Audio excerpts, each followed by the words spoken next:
Por isso que o diabo ele tenta tanto para destruir a família, porque ele quer destruir o projeto de Deus. Todo o trabalho que o diabo faz é para destruir esse projeto.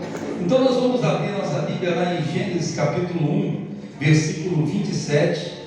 Gênesis capítulo 1. Hoje de manhã nós já estivemos estudando esse tema aqui, né, a respeito desse projeto de Deus para o lar, mas eu quero mais uma vez falar sobre isso. Gênesis capítulo 1, versículo de número 27. Os irmãos vão colocar para nós.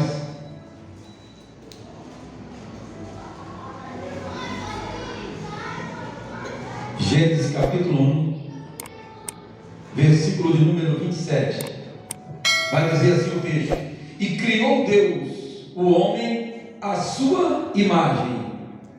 E criou Deus o homem à sua imagem. A imagem de Deus o criou. Macho e fêmea os criou. Veja que quando Deus ele cria ao mesmo tempo o homem e a mulher. Deus criou macho e fêmea, né? Ele criou. Então veja que quando a mulher vai ser gerada da costela de Adão, Deus já tinha criado a mulher no seu coração.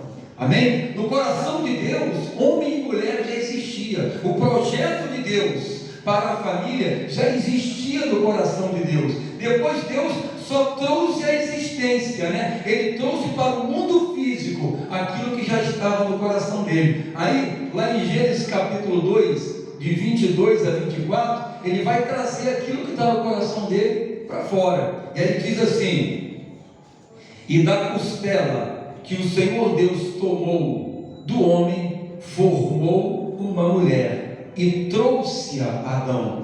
Deus forma a mulher da costela de Adão e apresenta Adão. Olha bem, Deus é lindo, né? Deus sabia do que Adão precisava e ele vem e apresenta essa mulher para Adão. E aí veja no versículo 23, no 23: e disse Adão, quando Adão vê aquela mulher maravilhosa que Deus preparou para ele, perfeita, né? Ele diz assim: esta agora é osso dos meus ossos e carne da minha carne. Esta será chamada varoa, porquanto do varão foi tomada. Portanto deixará o varão o seu pai e a sua mãe, e apegar-se-á a sua mulher, e serão ambos uma só carne. E assim se consumou o primeiro casamento. Amém? Assim se consumou a primeira família, gerada por Deus na perfeição. Havia ali uma perfeição naquele relacionamento. Mas o pecado entrou no mundo, irmão. Quando o pecado entrou, ele destruiu tudo. Toda essa harmonia, toda essa perfeição foi, né, destruída pelo pecado. Porque o pecado ele trouxe, né, uma legalidade do diabo na vida do homem, na vida da família. O pecado abriu uma porta para o diabo e o diabo passou a entrar. E hoje, infelizmente, não existe família perfeita, né? Jesus veio para restaurar isso. Não existem famílias onde não tem problema. Não existe isso hoje. Todas as famílias têm problema, todas as suas famílias têm suas imperfeições, mas Jesus ele vem e ele entra na nossa vida e ele traz de volta o amor de Deus, que ele diz que hoje é derramado sobre os nossos corações, e ele nos capacita hoje, através desse amor, a amar, a perdoar aquela que está do nosso lado, aquele que está do seu lado. Amém, irmão? Jesus vem para restaurar tudo isso, para colocar tudo no seu lugar. Então, existe um ideal de Deus, e é esse ideal que nós queremos perseguir. Nós não devemos nos conformar com as imperfeições, nós não devemos nos conformar com aquilo que o diabo colocou para destruir a nossa família. Nós não podemos nos conformar com isso. Nós temos que lutar contra isso, porque existe esse ideal de Deus, onde o homem ou a mulher podem viver em paz na presença de Deus. É o ideal, irmão. E eles podem criar filho num ambiente de harmonia diante do Pai. Esse é o ideal de Deus para as famílias. Deus quer isso, Deus deseja isso para as nossas famílias. E nós precisamos perseguir isso. Nós não podemos nos conformar e dizer, não é assim mesmo. Não, todo da minha família é desse jeito. Eu nasci desse jeito e vou morrer desse jeito. Não, você não pode se conformar. você tem que buscar a mudança, buscar a transformação que somente Deus pode te dar. Amém, amado? Somente Jesus pode fazer isso por você e trazer você para esse ideal que Ele planejou também para a sua família. Amém, queridos? Louvado seja o nome do Senhor. Lá no livro de Atos, no capítulo 16, amém? A partir do versículo 25 ao 31. Livro de Atos, no capítulo 16, de 25 a 31. Um momento ali que nós conhecemos muito, quando Paulo estava preso, tinha sido açoitado, estava ali na prisão com os seus pés amarrados, e diz assim a partir do versículo 25, 16, 25: perto do meio-dia, da meia-noite, Paulo e Silas oravam e cantavam hinos a Deus, e os outros presos escutavam. Os homens estavam presos, tinham apanhado, mas perto da meia-noite, eles não estavam chorando desesperados, mas eles estavam cantando hinos a Deus.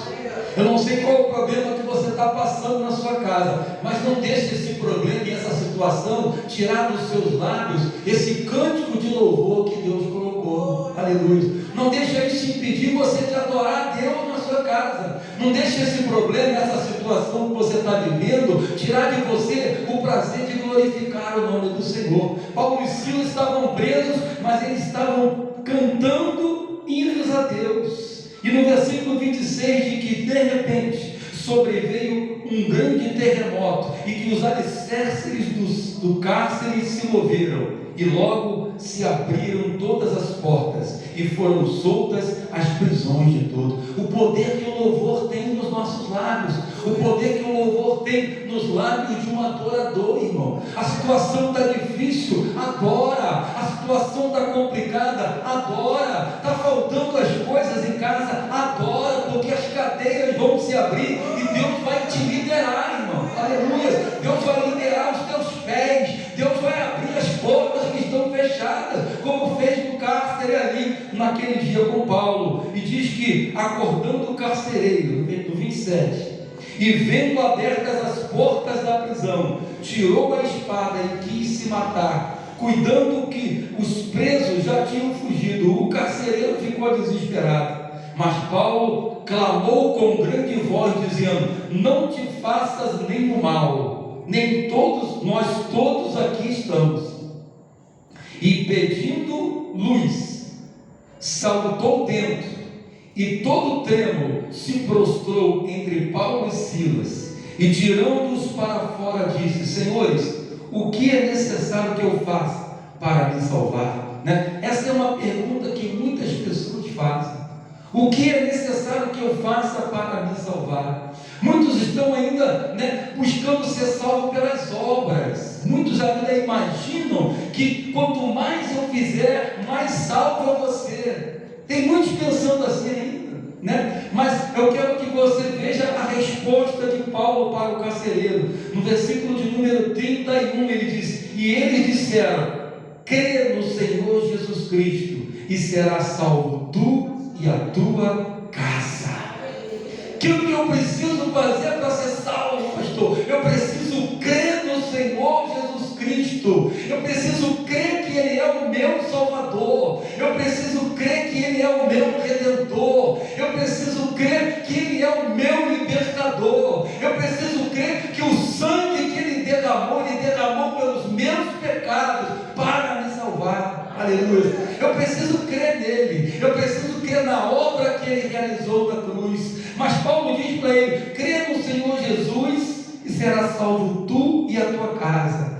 Veja bem, esse texto não é uma promessa de que Deus salvaria a nossa família sem que nada nós precisássemos fazer. Não é isso que Paulo está dizendo aqui. Não fala de um processo em que automaticamente toda a sua família se salva só porque você foi salvo. Não é isso que Paulo está dizendo.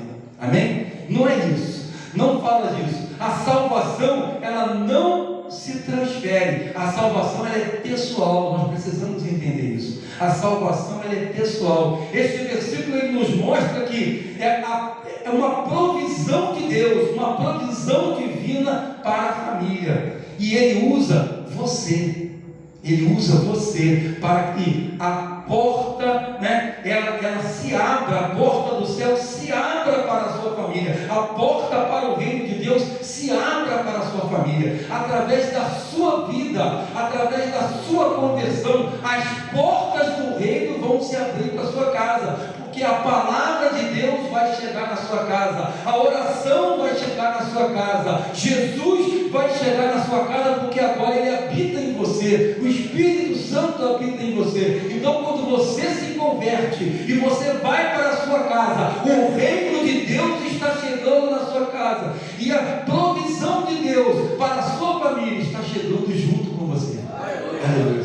Vocês estão entendendo isso, meus irmãos? Estão entendendo? Aleluia. Louvado seja o nome do nosso Deus. Então, irmãos, evangelize os seus, evangelize a sua família, interceda pela sua família, não desista da sua família, ore por eles, corrija eles se necessário com amor, não compactue com o erro deles, ame a sua família, aleluia, porque através de você a obra de Cristo vai ser realizada na sua casa, na vida daqueles que creem e que aceitarem esta palavra no nome de Jesus.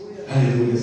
Quando o apóstolo Pedro ele sobe a Jerusalém e é indagado do motivo que o levou a entrar na casa de Cornélio, um gentio, ele dá uma explicação de um detalhe da mensagem que o centurião recebera do anjo que lhe apareceu. E esse detalhe é importantíssimo para nós, porque nos mostra como Deus trata as famílias e tem um plano para elas. Lá em Atos capítulo de número 11, de 13 a 14. Atos capítulo 11, de 13 a 14. Deus ele tem um plano para as famílias. Atos capítulo 11, de 13 a 14. Aleluia. Atos 11, de 13 a 14. Diz assim o texto: e contou-nos como vira em pé um anjo em sua casa, e lhe dissera: envia varões a Jope, e manda chamar a Simão, que tem por sobrenome Pedro, o qual te dirá palavras com que te salves, tu e toda a sua casa. Olha o detalhe, amém? Ele dirá palavras para que, com que te salves, tu e toda a tua casa. Deus tinha um projeto para aquela família, amém? Então quando Deus te chama também, quando Deus te chama lá do mundo, quando Deus te tira do pecado, quando Deus te liberta, quando Jesus vem e te liberta e te transforma, Ele tem um projeto para você e para a tua família, e você precisa crer nisso. Você precisa acreditar, você não pode duvidar, por pior que seja o quadro, por mais difícil que seja a situação, você precisa crer que o projeto de Deus é para você e para a tua casa, amém, irmãos? Você crê nisso no nome de Jesus? Aleluia. Então dá uma salva de palmas para Jesus Cristo, aleluia. Você precisa crer, você precisa confiar nele, precisa confiar na promessa de Deus. O projeto de Deus é para a família, não é automático, não vai ser fácil, mas nós precisamos acreditar, nós precisamos orar, precisamos interceder, precisamos evangelizar na nossa casa, precisamos dar testemunho dentro da nossa casa, porque não adianta a gente ser crente só aqui na igreja, nós temos que ser crente aqui e ser crente, mais crente ainda, dentro da nossa casa, para que a nossa esposa saiba que nós realmente nos convertemos, nossos filhos vejam Cristo na nossa vida, os nossos vizinhos, nossos parentes vejam Cristo na nossa vida, senão não vai adiantar você vir para a igreja, porque tem muita gente que acha que ser crente é só na igreja. Você tem que ser mais crente na sua casa, você tem que viver o evangelho na sua casa, o evangelho de verdade, aleluia. Louvado seja. Embora não haja uma promessa específica de que cada família onde alguém se converter, todos virão a ser salvos, Sabemos que este é o desejo de Deus, irmãos. O desejo de Deus é que todos se salvem. Deus deseja isso. Lá em 1 Timóteo, capítulo de número 2, 3 e 4. 1 Timóteo, primeira carta de Paulo a Timóteo, capítulo 2.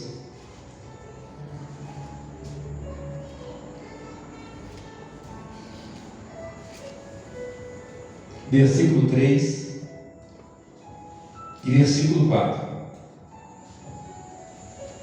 Porque isto é bom e agradável diante de Deus, nosso Salvador, que quer que todos os homens sejam salvos e venham ao conhecimento da verdade. Deus quer que todos sejam salvos. Então, Deus quer que teu marido seja salvo, Deus quer que a tua esposa seja salva, Deus quer que teus filhos sejam salvos. É projeto de Deus, é plano de Deus. Ele quer que todos sejam salvos. Amém? E nós precisamos entender isso. Ele não deixou ninguém de fora da provisão de salvação, mas mesmo assim sabe que muitos rejeitarão o seu gesto de amor, a ponto de também declarar em sua palavra, lá em 2 Tessalonicenses capítulo 3, versículo 2, olha o que Deus fala lá, né? Porque ele sabe que nem todos vão aceitar, muitos vão rejeitar o seu gesto de amor. Então ele diz lá em 2 Tessalonicenses capítulo 3, versículo 2: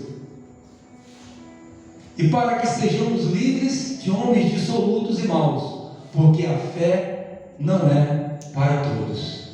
Infelizmente, a fé não é para todos. Existem muitos que vão rejeitar o amor, existem muitos que vão rejeitar o perdão de Deus e vão querer continuar no seu caminho, mas Deus deseja que todos sejam salvos. Desde o princípio do mundo, né, vemos Deus incluindo as famílias em suas promessas de bênção, salvação e livramento. Foi assim com Noé, lá em Gênesis capítulo 7, versículo de número 1. Gênesis 7, 1. Coloca para mim, Gênesis 7, 1. Desde o início, Deus vem incluindo as famílias no seu projeto de perdão, de salvação, de livramento. Gênesis capítulo 7, versículo 1. Depois disse o Senhor a Noé: entra tu e toda a tua casa na arca, porque tenho visto que és justo diante de mim nesta geração.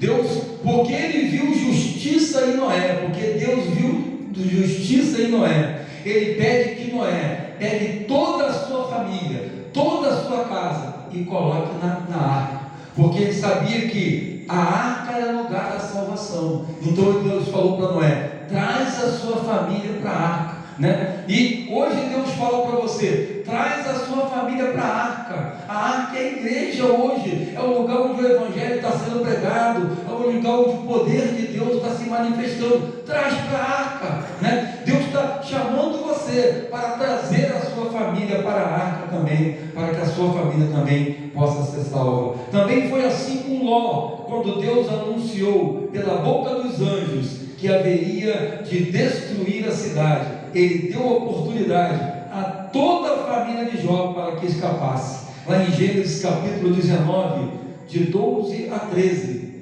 Gênesis 19, de 12 a 13, vai dizer: então disseram aqueles homens a Ló: tens alguém mais aqui? Teu genro, teus filhos, tuas filhas e todos quantos tens nesta cidade, tira-os para fora deste lugar. Versículo 13: porque nós vamos destruir este lugar, porque o seu clamor tem aumentado diante da face do Senhor, e o Senhor nos enviou a destruir. O anjo foi lá e pediu Ló para tirar toda a sua família, filho, filha, genro, porque, né, o projeto de Deus é para todo. A intenção de Deus é que toda a nossa família se salve. Então ele tem chamado para a gente tirá-los para fora desse mundo, tirá-los para fora, né, do pecado. Ele quer que a gente chame a todos para sair dessa imundícia que tem nesse mundo, dessa corrupção desse mundo, para que eles também sejam salvos. Ló ouviu essa mensagem, mas nem todos deram ouvidos à mensagem. Veja que ele tem um plano para a família, né? e deseja abençoá-la. Isso foi uma promessa dada a Abraão, mas nem todos aceitam essa promessa. Veja que os genros, de Ló não aceitaram o chamado. Veja que os genros de Ló, eles resistiram àquela palavra e acabaram ficando na cidade e se perdendo. Ló só saiu com as suas filhas e com a sua mulher. Amém? Nós conhecemos bem a história. Então é interessante que a gente entenda isso, que muitos vão ser chamados, mas nem todos vão dar ouvidos ao chamado de Deus. Lá em Gênesis capítulo 2, versículo de número 3, Deus faz essa promessa para Abraão, e essa promessa é para todas as famílias da terra. Gênesis capítulo de número 12, versículo de número 3. Gênesis 12, versículo de número 3. Diz assim: abençoai os que te abençoarem, e abençoarei os que te abençoarem, e amaldiçoarei os que te amaldiçoarem. Em ti, estava falando para Abraão, serão benditas todas as famílias da terra. Hoje, todo aquele que crê, porque Abraão foi o pai da fé, todo aquele que crê, todo aquele que aceita essa mensagem, esta promessa, a sua família será bendita. Aleluia, porque é uma promessa que foi feita para Abraão. Em ti serão benditas todas as famílias da terra. Veja que essa promessa foi feita lá atrás para Abraão, mas chegou você agora. Amém? Chegou na tua casa agora, chegou na tua família essa promessa. Amém? Receba essa promessa para você no nome de Jesus. Mas por que Deus deseja isto? Mas porque Deus deseja isso, não quer dizer que vai acontecer por mágica, porque não existe mágica nas coisas de Deus. Nós nos arrependemos depois, nós aprendemos depois de velho, que mágica não passa de um truque, com coisas que as coisas de Deus não são truque. As coisas de Deus não vêm num passo de mágica, tem que ter obediência. Tinha fé, Abraão tinha fé. Ló, ele clamava incessantemente. Noé era justo, E você quer as bênçãos para a sua família? Então honre o teu Criador e não a criatura, Aleluias. Onde está o ponto de equilíbrio? Não é em achar que a família será salva por si, e nem tampouco em deixar de ter esperança pelos seus. Esse é o ponto de equilíbrio. A família não vai ser salva sem fazer nada, amém? Mas nós não podemos deixar de ter esperança de que Deus salvará os nossos. É entender a visão familiar na palavra e batalhar para que isto aconteça. Nós temos que batalhar, irmãos. É uma batalha em oração, é uma batalha no jejum, é uma batalha em buscar as mudanças dentro de casa. Nós temos que entrar nessa batalha pela nossa família e não nos conformar com o estado que ela se encontra agora. Nós devemos sempre querer que a nossa família melhore, que a nossa família alcance a graça do Senhor. Deus quer que cada um de nós possa encher o peito e afirmar com alegria o mesmo que Josué, lá em Josué 24:15.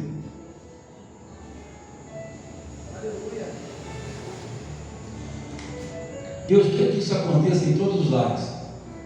Porém, se vos parece mal aos vossos olhos servir ao Senhor, escolhei hoje a quem servais, se aos deuses a quem serviram os vossos pais, que estavam além do rio, ou os deuses dos amorreus, em cuja terra habitais. Porém eu, diga comigo, porém eu e a minha família serviremos ao Senhor. Repita de novo, porém eu e a minha família serviremos ao Senhor. Amém? Nós temos que declarar isso todos os dias. Nós não podemos nos conformar, Nós não podemos olhar e nos deixar levar pela vista, porque a Bíblia diz que o justo viverá pela fé. Você precisa acreditar, que Deus tem poder para mudar o quadro, tem poder para libertar dos cativeiros. Você precisa crer nisso. Aleluia. Tem gente que quer ganhar o mundo para Jesus e sequer se importa com a sua casa.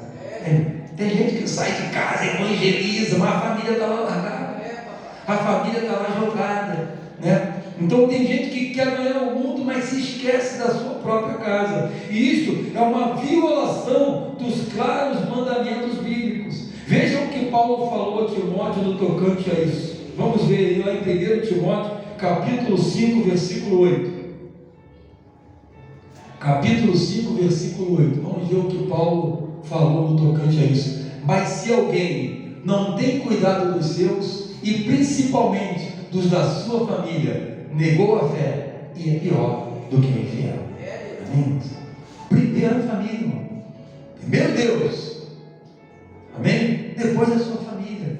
Depois as outras coisas.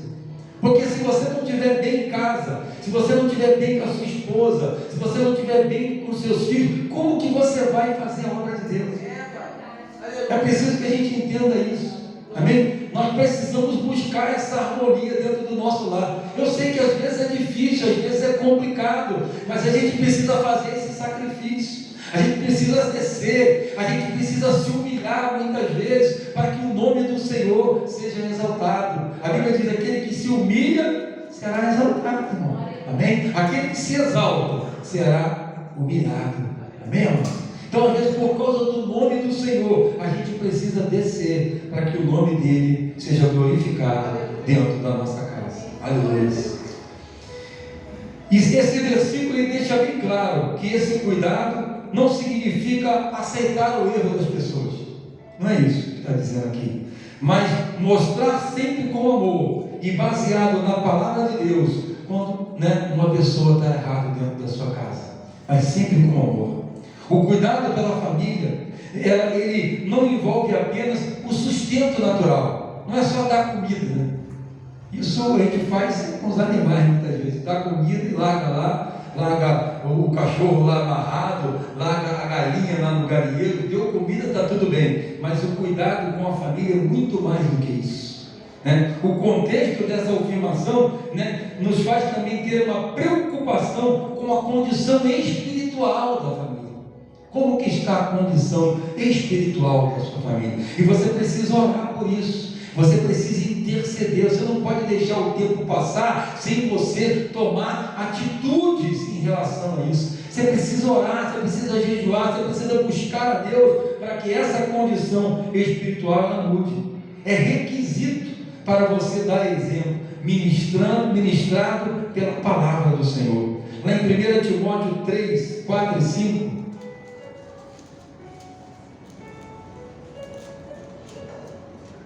1 Timóteo 3, 4 e 5 diz: que governe bem a sua própria casa. Está falando sobre os líderes.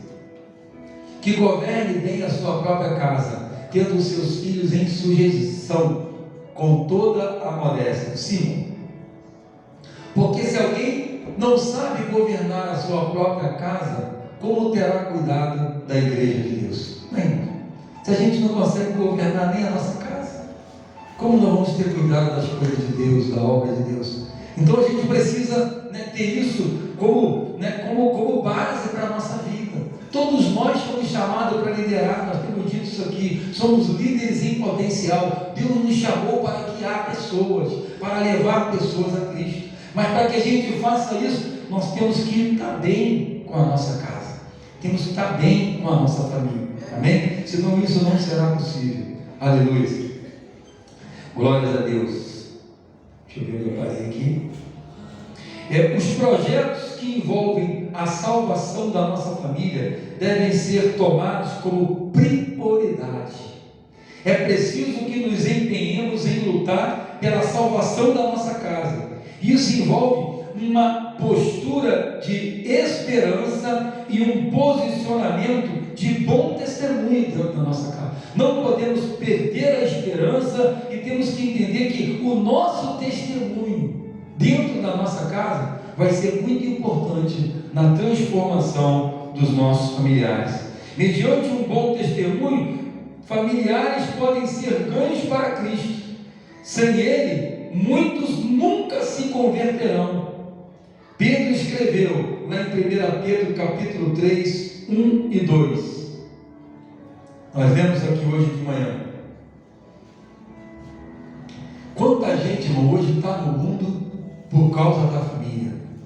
Quantos filhos de pastores hoje estão nas drogas, estão presos nas penitenciárias por causa de mau testemunho dentro da sua casa. Eu conheci uma pessoa do tráfico. Ela se converteu e ela falou comigo algo muito triste. Ela falou: a maioria das pessoas com quem eu convivia no tráfico eram filhos de pastores. Isso entristeceu muito meu coração. Isso é mau testemunho dentro de casa. Então a gente precisa entender: a nossa postura dentro da nossa casa tem peso na vida da nossa família. Cuidado com o que você está fazendo dentro da tua casa. Cuidado com a tua postura dentro do teu lar. Isso pode estar comprometendo a salvação da tua família. 1 Pedro capítulo 3, 1 e 2 diz, capítulo 3, 1 e 2: semelhantemente vós, mulheres, sede sujeitas aos vossos próprios maridos, para que também, se alguns não obedecem à palavra, pelo porte de suas mulheres, sejam ganhos sem palavra. 2. Considerando a vossa vida casta em temor. Amém, irmãos? Então, a gente vê que muitas vezes esse tipo de modelo da Bíblia não está acontecendo dentro de casa. Assim também, como diz que os maridos devem amar as suas mulheres como Cristo amou a igreja. E muitos maridos não estão fazendo isso, mas estão se levantando contra as suas mulheres, agredindo as suas mulheres. E aí os filhos que são criados nesse modelo, né, que não é o modelo da Bíblia, eles jamais vão querer vir para a igreja. Certa vez uma criança chamou o pastor e falou que queria morar na igreja. E o pastor falou: o que é isso? Por que você quer morar na igreja? Porque aqui na igreja meu pai trata bem minha mãe trata bem meu pai. Mas dentro da minha casa é uma guerra. Eles brigam, eles discutem, eles se agridem. Aqui na igreja tudo é maravilhoso, eles sentam um do lado do outro, eles sorriem para o outro, mas dentro de casa não é assim. Então, irmãos, a gente tem que ser, né, melhor na nossa casa do que a gente é na igreja. Aleluia. Nós temos que dar um testemunho melhor dentro da nossa casa do que a gente dá na igreja. Não é que aqui a gente deve dar mau testemunho, mas porque aqui a gente tem aquela aparência. A gente veste aquela máscarazinha de que está tudo bem, vem para a igreja sorrindo e às vezes não está, né? Às vezes por dentro a gente está chorando. Então a mudança que a gente adquire aqui, as coisas que a gente aprende aqui, a gente tem que levar para casa e viver isso dentro da nossa casa. Senão não vai adiantar, irmãos. Aleluia. Existe um modelo de Deus e esse modelo tem sido destruído pelo diabo. Existe um modelo que Deus criou para as famílias, e hoje o que a gente vê são os homens, né, machistas, como o nosso irmão falou aqui hoje de manhã, os homens querendo se impor sobre as mulheres pela força, né? Existe um outro modelo, um modelo feminista, que guerreia contra esse modelo, onde as mulheres querem tomar o lugar dos homens. E querem ser mais do que os homens, querem mandar na sua casa, mandar no seu marido. Mas a Bíblia, ela tem um modelo diferente, e o que vai funcionar na nossa vida, irmão, é o modelo de Deus, é o modelo da Bíblia. Esse modelo, irmãos, é que tem que ser estabelecido dentro da nossa casa. Mas eu não sei como é que eu vou fazer. Ora, pede a Deus discernimento, pede a Deus sabedoria, para que, né, a palavra de Deus ela seja viva dentro de você e ela transforme a sua vida, no nome de Jesus. Aleluia. Para o casal cristão, o desafio são os filhos. Eles também devem ser ganhos e discipulados pelos seus pais. E aí eu vou fazer até uma parada aqui, porque muita gente acha que só trazer o filho para a igreja tá bom. Quem acha assim, levanta a mão. Quem já achou assim também, levanta a mão. Tem gente que já achou assim, né? Só trazer o filho para a igreja tá bom. Mas, irmãos, se você só trazer o seu filho para a igreja, não vai adiantar nada. Você tem que trazer ele para a igreja, mas em casa tu tem que ler a Bíblia com ele. Em casa você tem que orar com ele. Em casa você tem que ensinar ele. Porque esse é o teu papel, pai e mãe. Esse é o teu papel. Esse não é o papel só da igreja. Esse é o papel do pai e da mãe. Você tem que trazer ele para a igreja, mas na sua casa tu tem que ler a Bíblia com ele, você tem que orar por ele, você tem que discipular o seu filho. Amém, irmãos? Não pense que só trazer ele para a igreja vai resolver todos os problemas. Isso é um grande erro. Muitos jovens, muitas crianças têm se perdido, porque os pais têm pensado assim. E a agitação da vida, a correria do dia a dia, não sobra tempo para educar os filhos, para ensinar os filhos, como diz em Provérbios, no caminho que eles devem andar. Esse papel é do pai e da mãe. Amém? A igreja ela vai te dar um suporte, a igreja ela vai te ajudar, a igreja ela vai te orientar, vai te ensinar, mas quem tem que cuidar do seu filho é você. Essa responsabilidade é sua. Entenda isso. Não terceirize essa responsabilidade. Não passe para ninguém essa responsabilidade. Essa responsabilidade ela é sua, entenda isso, amém? É responsabilidade do pai e é responsabilidade da mãe ensinar o filho no caminho em que ele deve andar. Não passe essa responsabilidade para ninguém, não é da escola, a responsabilidade é sua. E diz lá em Efésios capítulo 6, versículo 4, Efésios 6, versículo 4, diz lá, glória a Deus. Efésios 6, 4. E vós, pais, não é pastores não, e vós, pais, não provoqueis a ira dos vossos filhos, mas criai-os na doutrina e na admoestação do Senhor. Amém? Vós, pais, amém? É para vocês que Paulo está falando. Então entenda isso. Não passe essa responsabilidade para o outro. Admoestação, a palavra admoestação quer dizer advertência, quer dizer repreensão. Então você tem que repreender o seu filho, você tem que advertir ele quando ele estiver errado. É sua obrigação fazer isso. Não deixar as coisas correr. Tem pai aí, mãe que está deixando as coisas correr, achando que está tudo normal, achando que é assim mesmo. É assim mesmo, eles são jovens, eles são adolescentes, mas não é não, tem que admoestar, diz ali, admoestar no Senhor. Você tem que advertir ele, você tem que repreender ele, para que ele não continue no erro. Aleluias. Viva a sua vida em Deus de forma frutífera. Você precisa viver essa vida. Hoje nós vemos lá na casa da irmã Sara, lá no Márcio, hoje na Dona Jô, a respeito disso, seremos como árvores de justiça e plantação do Senhor. Isaías capítulo 61, seremos como árvores de justiça e plantação do Senhor. Então Deus nos chama para termos uma vida frutífera. Está lá em João capítulo 15, versículo 5. João 15, versículo 5. Olha o que diz lá: eu sou a videira e vós as varas. Quem está em mim e eu nele, este dá pouco fruto. É isso mesmo? Não, dá muito fruto. Quem está em Cristo dá muito fruto, porque sem mim nada podeis fazer. Amém? Deus não te chama para dar pouco fruto, não. Deus te chama para dar muito fruto.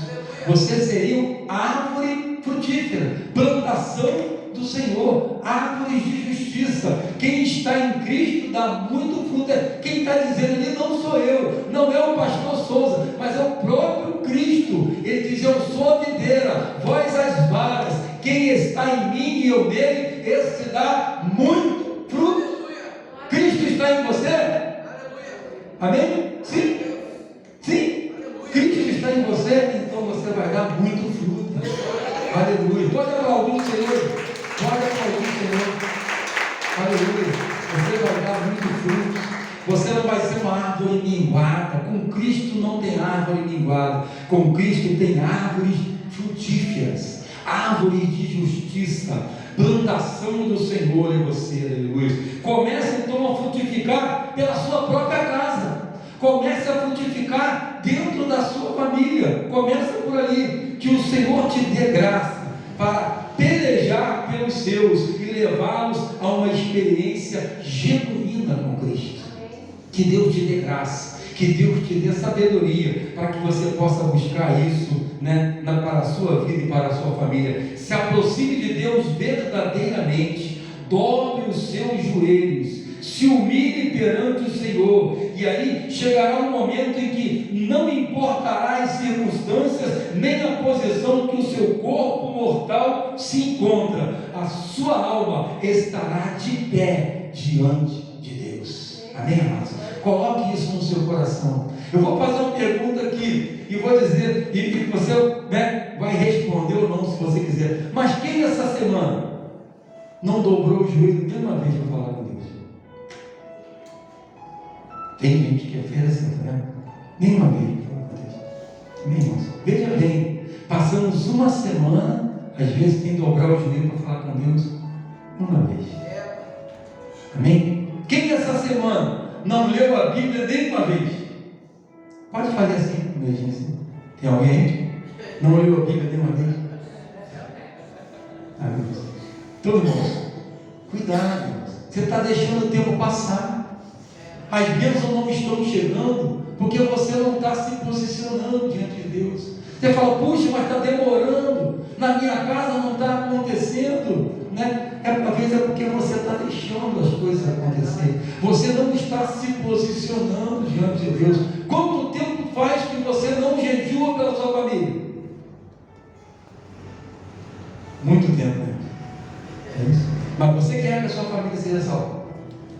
Mas faz muito tempo que você não faz um jejum pela sua família, ou passar ali um dia em oração, porque eu quero que a minha família seja salva, eu quero que meu filho esteja nos caminhos do Senhor. E às vezes o filho, né, não está na presença do Senhor, está no mundo e você não está fazendo nada. Você não está fazendo nada, você não vai ver nada acontecer. Você quer que as coisas aconteçam por mágica, como estava dizendo aqui no texto. Você quer que as coisas aconteçam através de mágica, mas com Deus não tem mágica. Com Deus tem princípios, e esses princípios não podem ser quebrados. Amém, irmãos? Não desista da sua família. Vamos nos colocar de pé e vamos adorar a Deus enquanto nós meditamos nesse texto. Enquanto você está adorando nessa noite, enquanto você está falando com Deus, clame pela sua família. Amém? Clame pela sua família, clame pelos seus filhos, clame pelo seu marido, pela sua esposa, no nome de Jesus.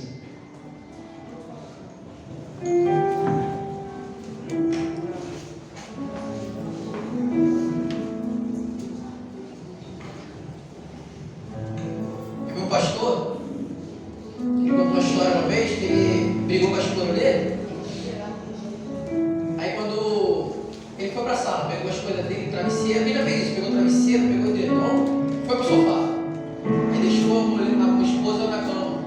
Aí orou, orando, e voltou no quarto, ele viu um demônio do lado da esposa dele abraçadinho. Sério, é verdade isso, não é mentira não. Ele viu um demônio abraçado com a esposa dele. A atitude que o pastor tomou aqui no começo aqui, ela é bíblica. Ele ia pregar a palavra de Deus, ele ia ser usado por Deus, ele ia me pregar. Quando a gente for participar da Santa Ceia, examine seu homem assim mesmo, né? Depois pode ser da ceia. É o mesmo princípio, ele pediu perdão aqui perante todos para envergonhar Satanás. Porque não é o erro, irmãos, porque quem não pisa no rabo do cachorro de vez em quando? Mas a atitude nobre é você pedir perdão pela sua esposa. Então, quando você for dormir, peça perdão. Inicia, começa de novo. Porque isso é nobre. Errar todo mundo erra. Pedir perdão de todos tem humildade na vida. Parabéns, pastor. Jesus falou assim: eis que dou exemplo para que, como eu faço, façais vós também. Isso aqui é exemplo para todos nós. Vamos construir uma história nova na nossa vida, amém? Aleluia.